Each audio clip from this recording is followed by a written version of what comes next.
আসসালামু আলাইকুম। বাংলাদেশ বেতার, গোপালগঞ্জ। খবর পড়ছি শিফাত রাকা। নড়াইলের কালিয়াবাজার এলাকায় সামাজিক মর্যাদা বৃদ্ধি ও শান্তিপূর্ণ সমাজ গঠনের লক্ষ্যে বিভিন্ন শ্রেণী পেশার মানুষের সঙ্গে মতবিনিময় করেছেন নড়াইল ২ আসনের সংসদ সদস্য মোহাম্মদ আতাউর রহমান বাচ্চু।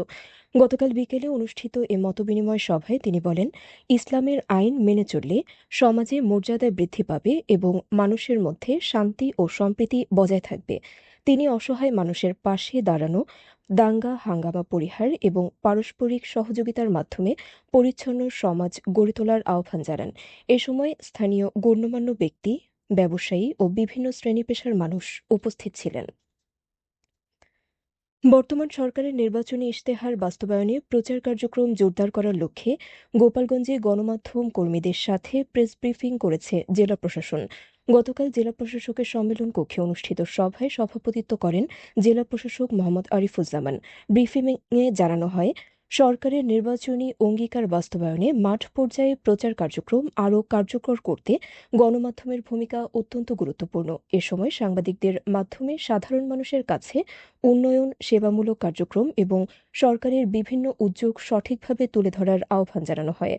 অতিরিক্ত police super Mohammad Kazi Humayun Rashid, civil surgeon doctor Abu Saeed Mohammad Faruk, জেলা সমাজসেবা অধিদপ্তরের উপপরিচালক অসিত কুমার সাহা সহ জেলার বিভিন্ন প্রিন্ট ও ইলেকট্রনিক মিডিয়ার সাংবাদিকরা এ সময় উপস্থিত ছিলেন।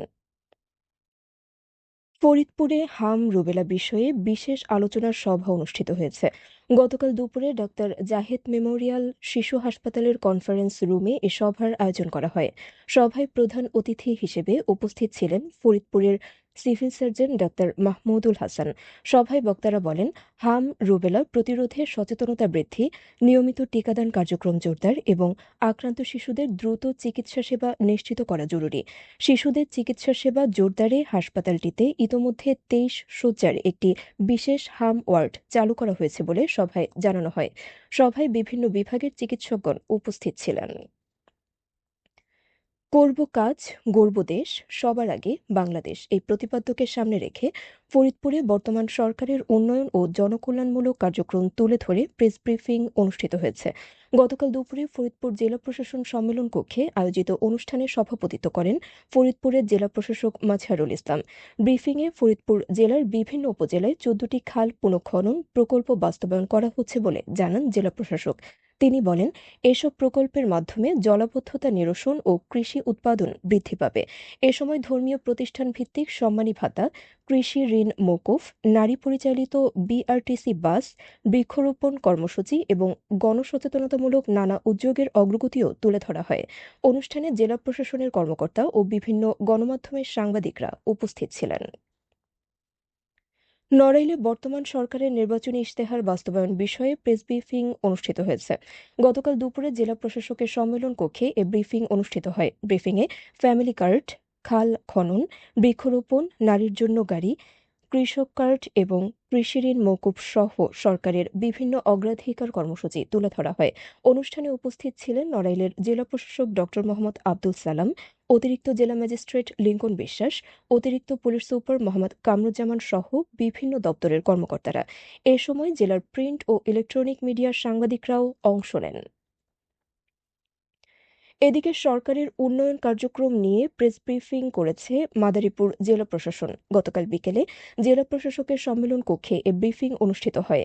জেলা প্রশাসক মিস মর্জিনা আক্তার এতে সভাপতিত্ব করেন। অনুষ্ঠানে জেলা তথ্য অফিসার দেলোয়ার হোসেন সরকারের নির্বাচনী ইশতেহার বাস্তবায়নে তথ্য ও সম্প্রচার মন্ত্রণালয়ের বিভিন্ন প্রচার কার্যক্রম তুলে ধরেন। ব্রিফিংয়ে ফ্যামিলি কার্ড, খাল খনন, বৃক্ষরোপণ, নারীদের জন্য বিশেষ পরিবহন সুবিধা, কৃষক কার্ড ও কৃষি ঋণ মওকুফ সহ সরকারের বিভিন্ন জনকল্যাণমূলক কার্যক্রমের অগ্রগতি তুলে ধরা হয়। পাশাপাশি উন্নয়ন কার্যক্রম জনগণের কাছে পৌঁছে দিতে গণমাধ্যমের সহযোগিতা কামনা করা হয়। অতিরিক্ত জেলা প্রশাসক জুয়েল আহমেদ, সদর উপজেলা নির্বাহী কর্মকর্তা ওয়াদিয়া শাবাব সহ বিভিন্ন দপ্তরের কর্মকর্তা ও গণমাধ্যম কর্মীরা এ সময় উপস্থিত ছিলেন। গোপালগঞ্জে গাড়ির চাপায় রাস্তায় ফেলে রাখা এক নবজাতক নিহত হয়েছে। গতকাল দুপুরে ঢাকা খুলনা মহাসড়কের গোপীনাথপুর এলাকায় এ ঘটনা ঘটে। ভাটিয়াপাড়া হাইওয়ে পুলিশের ভারপ্রাপ্ত কর্মকর্তা মোহাম্মদ রকুরুজ্জামান জানান, কে বা কারা ওই নবজাতককে গোপীনাথপুর এলাকায় ঢাকা খুলনা মহাসড়কের উপর ফেলে রেখে যায়। এ সময় একটি অজ্ঞাত গাড়ি ওই নবজাতককে চাপা দিলে ঘটনাস্থলেই সে মারা যায়। পরে খবর পেয়ে পুলিশ ঘটনাস্থলে গিয়ে মরদেহ উদ্ধার করে গোপালগঞ্জ ২৫০ শয্যা হাসপাতাল মর্গে পাঠায়। সবশেষে আবহাওয়া।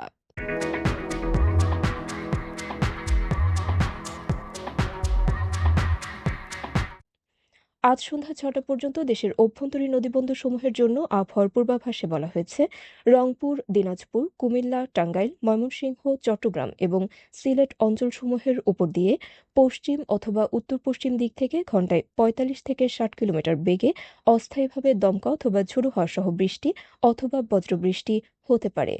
এসব এলাকার বন্দরসমূহকে ১ নম্বর সতর্ক সংকেত দেখাতে বলা হয়েছে। খবর শেষ হলো। আমাদের পরবর্তী খবর প্রচারিত হবে আগামীকাল সকাল ৮টা বেজে ৩০ মিনিটে বাংলায়।